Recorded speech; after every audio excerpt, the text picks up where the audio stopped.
Assalomu alaykum sirkdashlar. Men ko'rsatib o'tirganim kartoshkani biogumbusda ekdim. Yaxshi to'liq guldayapti mana.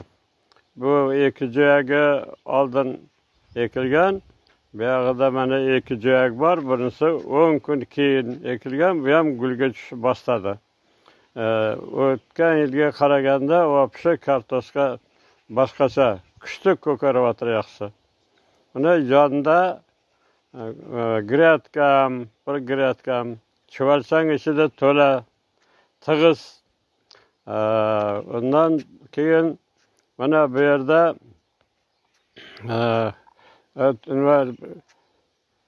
ustini o'rab qo'ydik ana qora material bilan.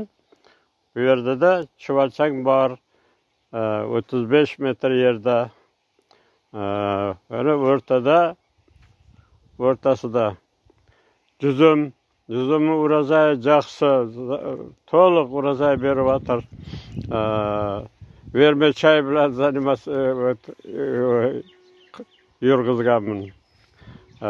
Mana ikkinchi bort, mana bu yerda chuvalchang bu 2 oy bo'ldi. İçi chuvalchang vobshe to'liq yaxshi bo'lgan. To'liq ishlayotir. Ko'kindari bor, maloklari bor, vzroslisi bari bor. Yaxshi bo'layotir.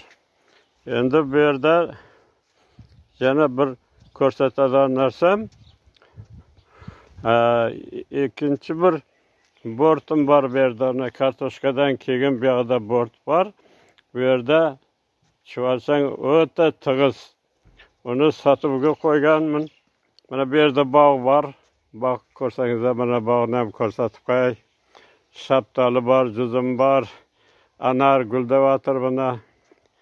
Mana juzum qanday urazay, o'ta urazay, kuchli urazay soldi bu yil. Mana ko'rsatib qo'yay. Boshlari yaxshi, bari ko'rib turibdi uzum. Bu seler, bu riyad. Bu yerda mana 65 kvadrat metr yerda biogumus dayin, elovga dayin bo'lib turibdi. Hozir endi elovni boshlaymiz 3-4 kundan keyin. Ana bu yerda 40 kvadrat metr yerda to'kol chuvalchang